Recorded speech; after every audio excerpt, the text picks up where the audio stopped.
Hey everyone, I need your attention for 1 minute. This is not one of those ads. This is something that has changed my entire life. If you've been listening to this podcast, you know that this is all about personal development as the foundation for everything good in your life. And this podcast is now sponsored by Growth Day, which is the world's first all-in-one personal development app. I mean, oh my gosh, can you imagine having everything all in one place that you need to create the life that you want? Now you can. So if you've been struggling with your motivation, your mood, your productivity, or your purpose, you have to check this out. Growth Day helps you consciously change your life and achieve your potential. It has all the self-improvement tools, motivational classes, and life coaching all in one place. So many of us want to improve our lives, but the question is how? Where do we start? What do we use? How do you get unstuck? How do you make self-improvement stick? Well, research shows how. It's when you consistently journal, track your habits, set goals, learn from empowering mentors, and challenge yourself that you'll be happier, healthier, and more successful. But let me ask you something. Where do you actually do all of your personal development work? I have to tell you that over 300,000 people use Growth Day for a reason. It works. It's the world's #1 software for self-improvement. Growth Day has an amazing mindset journal that I absolutely love, a habit tracker, and a goal-setting system. In fact, I bet if you went to my stories this week, you probably saw me using the journaling app and telling you to do it too, because it's the first time that journaling has ever actually stuck consistently in my life because of this app. And best of all, Growth Day has live inspirational classes every single week from the world's top motivational speakers and life coaches. These are people who have impacted my life in huge ways. These are mentors who I already knew and loved. In fact, this is something that's so huge for me, you guys. I personally teach a class in Growth Day every single month, and it is one of the most fun things that I get to do, and I'd love to see you there. These classes will truly shift your life. There's always something new that you will learn. So join me and 300,000 achievers growing our lives with actual real intention. Visit growthday.com/Lori for a free trial. Yes, you can try this for free. So go to growthday.com/Lori and go live your best life. You guys, that's growthday.com/Lori. And I can't wait to see you there.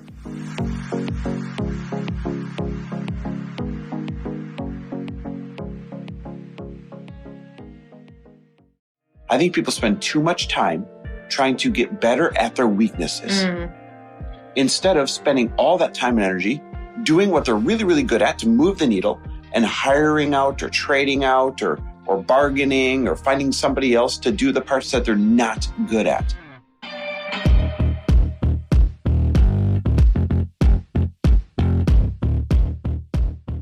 And we're back with another episode of He Said, She Said. We are in New York City. New York. I love this place. Little known fact, people don't know this. I got you to agree that we could live here for 1 month in fall, right before COVID hit. Yeah. Like I've always wanted to be a, quote, New Yorker. Not that a month here would make me a New Yorker, but I've always wanted to like have a place, live here, walk around everywhere, be a part of the hustle and bustle. I was this close. I have always not wanted to live here. Yeah, that's why it was a battle. I do love it here. I absolutely love it. I love visiting. I love being here for a week, even 2 weeks. I could see a month for sure, but it just starts to close in on me after a while. Like I really like expansiveness and seeing, like there's something for me that the reason I go to the ocean just about every single day when I'm near it is to like look all the way out. I just clear my thoughts. I feel like it's super cleansing, and I don't necessarily feel that here. And I'm sure there is. Like, I know that there's spots that people definitely go to, but for me, I definitely just like a little bit more space. But I do love this. I love the contrast. I love it. Like every time I come here, I get filled up with energy, like a whole different level of energy, but I don't think I could do it 24/7. I like that it is something different to me, right? So I like that I can come here and know I'm going to have a totally different feeling and then go bounce back to my real life and then bounce back here. If I could get out here 3 to 4 times a year, I think that'd be perfect for me. I think, honestly, if I'm being totally truthful, the thing for me is like, I just get a little bit worn down I go walk out on the street and I kind of want to like smile at people or hold doors. And The fact that it doesn't really ever get reciprocated and people don't really smile back at you. I'm like, oh my gosh, that is such a big part of my life coming from the Midwest, is like in the Midwest and in Arizona when we're there, like everyone waves back at you for the most part. I would say 90% of people wave at you and smile. And for me, that interaction is like really soul filling. So to be here and not get that back, I'm kind of like, oh gosh. Yeah, I understand. Oh. I mean, I understand. Listen, there's 20 million people packed into a small city. They can't. Moving They about. would They can't. literally die emotionally. Yep. Like they'd never be able to keep up with it. Totally. It'd be exhausting. Well, we're out here for a really cool reason. So we are both speaking separately at Chris Winfield and Jen Gottlieb's amazing event out here. Unfair Advantage Live. And freaking love those two. And so one, grateful that they asked us to come out and speak. Now, Laura, you're doing the keynote. You're closing the whole thing down on the keynote. No That's a huge honor. You're going to crush it, babe. Don't worry. And I'm part of a Q&A panel. And that's actually my favorite way to speak. People asking me random ask questions is my favorite thing. You're so good at it too. Now, when we're trying to think of what we want to do for our episode today, you kind of came up with, okay, let's form you up. I'm going to ask you random questions. You don't know what they are. He came out of the bathroom and I said, here's what we're doing. Thanks for that visual, by the way. I'm sure they wanted that. Go with it. So here's what we're doing. I said, I'm going to ask you like 2 or 3 questions. You're not going to know what the questions are at all, and you just have to answer them. Then you can ask me if you want to. All right. My input. I swear to God, I don't know what she's going to ask me. But she seemed really giddy and really excited. They're not crazy. Now I feel like I need to come up with something crazy. She seemed really giddy and really excited to ask me. Okay. All right. Okay, so first question, rapid fire. Where do you think confidence comes from? Where does your confidence come from? Being real to yourself. I think confidence comes from knowing what you're good at and knowing what you're not good at, and not trying to be and not trying to do the things that you are not good at, and really leaning into the things that you are good at. And honestly, I think this is what slows people down in life. I think that people spend too much time, and I know this is probably the opposite advice that you've heard. I think people spend too much time trying to get better at their weaknesses instead of spending all that time and energy doing what they're really, really good at to move the needle, and hiring out or trading out or bargaining or finding somebody else to do the parts that they're not good at. And I feel like confidence comes from staying in your lane and crushing that and finding the complementary people and the complementary pieces to help back you up in other areas. You know, it's really interesting if you think of it in terms of an athlete. It'd be like telling a football player who has a natural ability in football to like go work on basketball in order to get better at football. Like they're not going to go and do that. They might look at the common themes of athletics, but they're not going to go spend their day on their court getting better at something they're not good at in order to get better at football. Like they're going to just focus on their skill set and like really expand that. It's crazy because I think a lot of people do exactly what you said. And they're like, oh, I got to get better at, building websites. I should learn everything about it, when that is not what they're good at all, nor do they have the brain for it. I think that's the difference. Yep. Know how your brain is wired. Yeah. Like, is that something that you can even do or get good enough at? Because some people's brains won't even, no matter how good you try to get, it just doesn't function that way. Yep. Now, what about you? Where do you think it comes from? Or did you kind of answer it in the answer? I agree with you, but I also think that confidence comes from keeping promises to yourself and doing hard things within that realm of your skill set. So not even always within the realm of your skill set, but like doing hard things in general, like showing up for your workout and actually doing it. And the more that you can trust yourself and your ability to show up and count on yourself, I think that's where confidence comes from. Like I was just thinking of it in terms of me speaking. It's like, I'm confident that I can speak only because I kept showing up even when I was nervous or scared or had a panic attack on stage. Like I know that I can get through it because I've just gotten through it. Even if it wasn't fun to get through it, even if it didn't go as planned, even if I fall on my face, I have confidence in myself that I'm going to stick to it and get through it. Love it. Okay, what's the next one? Lay it on me. Where does your motivation come from? One, I am just downright motivated by living an extraordinary life. I'm obsessed with this concept that we get one go around in this body, in this version, and I don't want to waste it. I don't want it to be mediocre. I don't want it to be inconvenient. I don't want it to be average. And that's okay if you do, but I know at the core what I want. And I think there's one of the secrets to life, knowing at the core what you actually want and then being unapologetic about it. I'm unapologetic about the fact that I want an extraordinary life with extraordinary experiences, extraordinary memories with extraordinary people that I love. And we don't have a minute to waste. If people actually understood how short life was, if people actually were able to grasp the concept of how few minutes and days and weeks and years you actually have, then you would demand an extraordinary life full of extraordinary experiences too. And that's where my motivation comes from, is to live that type of extraordinary life with extraordinary experiences. It takes this thing that we all agreed to trade called money. And to be able to be in touch with that fact that, okay, it takes money, then I just have to go out and accumulate as much money as possible. So that's the first one. The second one is I'm obsessed with safety in terms of creating legacy wealth for our family. You know, you and I are the main breadwinners in the family. When I say the family, I mean the extended family. And every family member has awesome things to contribute. But the thing that we were gifted was the ability to create wealth. And so I feel a responsibility, and that responsibility really drives me. That's where the other half of the motivation comes from, to make sure that we can be counted on as the ones that are creating the legacy wealth for generations to come. Hey y'all, if you didn't know, Earn Your Happy is now a part of the Growth Day Podcast Network. This is so exciting to me because I have been looking for a really good home for the show for, I can't even tell you, years, literally. And now I've finally been able to come together and collaborate with other people who have incredible shows, and I want to share them with you.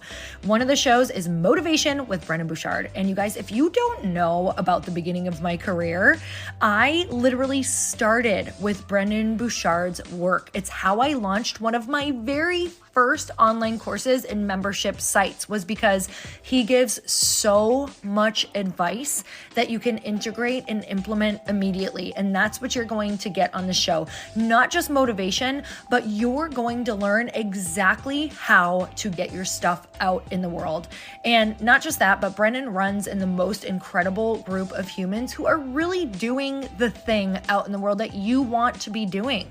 So go check it out. Go subscribe to Motivation with Brendon Burchard. I promise you, this is going to be one of those shows that no matter when you tune in, you're going to get value. Like, it's not one of those that you're like, God, I listened for 30 minutes and I didn't get what I wanted. Like, from the beginning, you're going to get something that changes your life or changes your business. So go check it out. Motivation with Brendon Burchard. I know you're going to love it. I'm obsessed.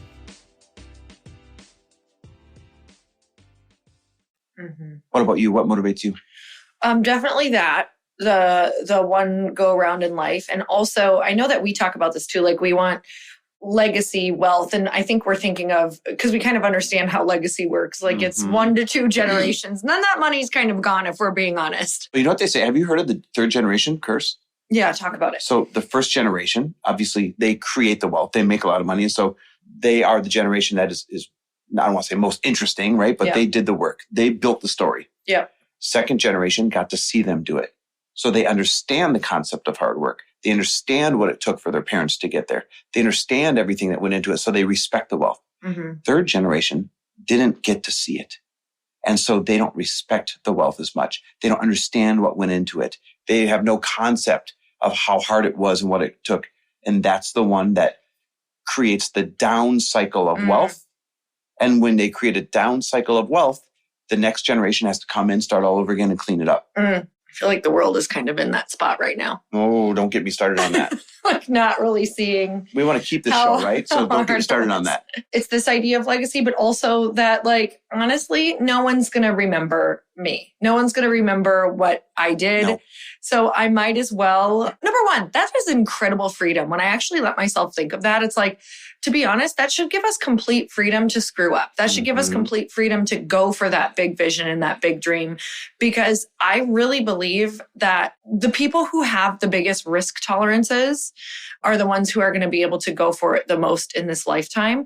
And I don't think that you can have a bigger risk tolerance if you really believe that everything is weighing on you being the greatest, version of yourself in this one go round. Like, you have to give yourself a little bit of flexibility and remember, and grace, and remember that if we're being honest, unless you're doing something absolutely insane that impacts the globe, you're probably not going to be remembered for more than a generation or two, and maybe 3. Yep.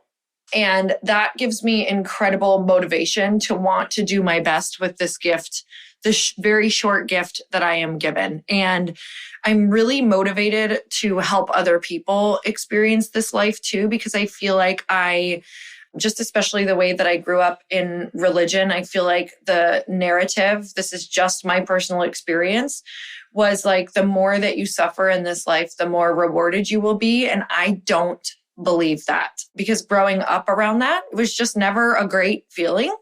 And I don't want people to live that life. I really want people to use this life for everything that they can. And we can experience so much. And we have the ability to experience so much. We're so blessed to. So that's what I really want. Listen, you are put here to contribute, not to suffer. Mm-hmm. That is what I wholeheartedly believe. You, and I don't mean you, Lori, of course you, Lori, but you, figuratively speaking, you listening, you are put here to contribute, not to suffer. Mm-hmm. All right, last question. What do you think the secret is to creating really good relationships in terms of networking relationships? Playing the long game. It's funny, Lewis Howes was just teaching at my mastermind. By the way, you guys, shameless plug, we are filling seats for the elite mastermind. If you're going to make over $500,000 and you want to learn from people like Danielle Canty, Lewis Howes, all the incredible people that come and teach, go to chrisharder.me/mastermind. We get together for extended periods of time, twice a year, tons of one-on-one coaching in between. Like, it's the best program out there to move the needle for you for 1 year. But it's only for people who have a business that are making over $500,000 in 2023. Everyone else in that room, they're 7-figure and 8-figure businesses. I just have to say, if you're going to take a big leap, that is the room to be in. There's like nothing like it that I have seen in my entire life. Like, these people truly grow their businesses more than I think they even expected in that room. Obviously, you have to show up and be ready to do the work, but you're going to feel stretched. You're going to feel scared. And that's just how you grow. That's how we've grown as masterminds. And definitely, it is the room to be in. It's actually the answer to your question, right? So what is the key to long-term networking relationships? Number one, get in the room to meet the people. It's so true. Right? Number one, get in the room to meet the people. You have to be able to create these accidental collisions or you can't start the relationship. That's number one. But number two is you got to play the long game. The reason I can have all these people come and volunteer their time to come speak and teach people I care about is because I have spent years looking for opportunities to add value to their life without asking for anything in return. In other words, every day that I wake up, I try to be hyper conscious about what my friends and acquaintances need in life. I literally keep one eye open, one ear open, pointed towards all my friends and acquaintances, looking for them to post or say or make a comment off the cuff of what they need. And then I store that in my active memory. Hey, I've got to solve that need if I can. And I can't solve all the needs. I don't go over the top trying to solve them. But when I come across someone who can, maybe they'd be a great introduction or an opportunity. Hey, maybe you could go speak at this event or anything that will help to solve that need or that challenge they have. I quickly go match those two things up and create value in their life. So a long-term game of creating value in their life without expecting anything in return, that's where true networking comes from. I love it. What about you?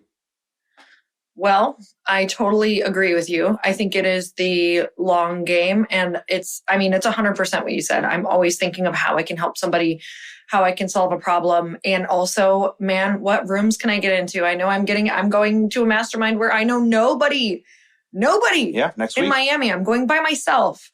And do I want to go? Am I being totally honest? I absolutely do not want to go. But I know that there's going to be magic in that room for me because there always is. I trusted it the first time that I decided that I trusted somebody else. Yep. I heard on Lewis Howes podcast and a bunch of other podcasts that masterminds were where it was at. I heard Jack Canfield say it. He's kind of the OG, right, of personal development, one of them. And I trusted them and believed them that this is how they grew their life and their career. And so I went. And ever since then, I've been taking that leap of faith, knowing that even if it's not the exact thing that I needed, or even if it doesn't turn out the way that I wanted, that it turns out the way that it was supposed to.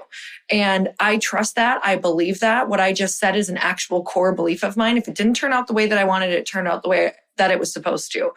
And I always extract the lesson. If you can't extract the lesson from the good thing and the bad thing, then you're actually missing some of the greatest lessons in life. So for me, I am trusting that this room is going to have magic. Therefore, it means that I will find it. And I know that. So that's what it is. It's going into different rooms, because if you don't have the answer yet, it means that you haven't done enough seeking, and you haven't met the person with the answer. You're not asking the right question. So I'm going to meet new people, and I'm going to ask better questions. So good, babe. All right, guys. Love and appreciate you listening as always. And if you want to apply for the 2023 class, jump in our mastermind, chrisharder.me/mastermind, or just DM me on Instagram.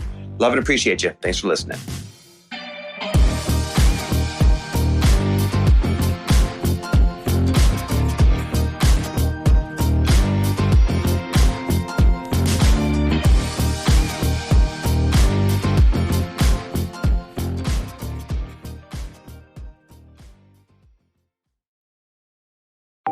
Want to know a huge secret to my success? Okay, not only my success, but just about every single person that I have interviewed on this podcast who is successful has this in common. You guys, they love to journal.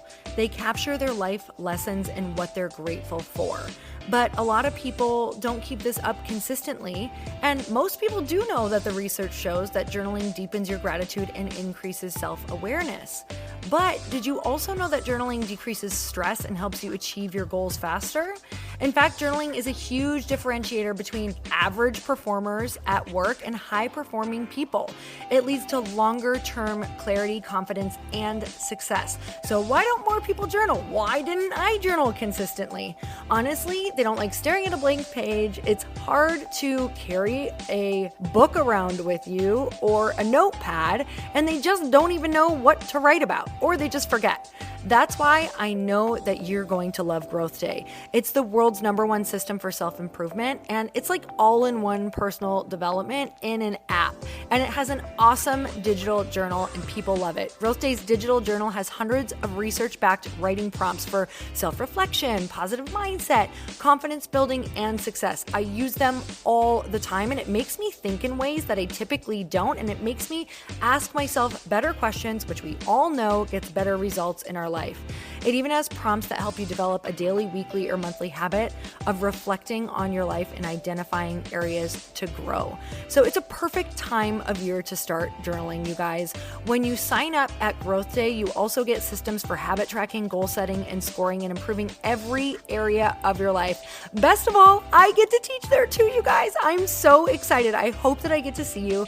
I teach live in Growth Day every single month with a new topic just for you. So join me there. Start your free trial at growthday.com/Lori.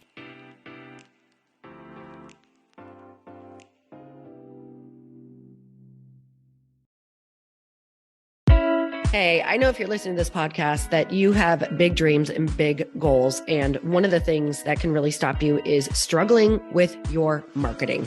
Trust me, I have been there. Are you using 10 different systems just to build your online business? Then I want you to try Kajabi. Kajabi helps you build your web pages, set up funnels, and sell your courses, content, coaching, or communities. You've been hearing me talk a lot about funnels on this podcast and the importance of your email list. You can get a free trial at kajabi.com. That's Kajabi.com.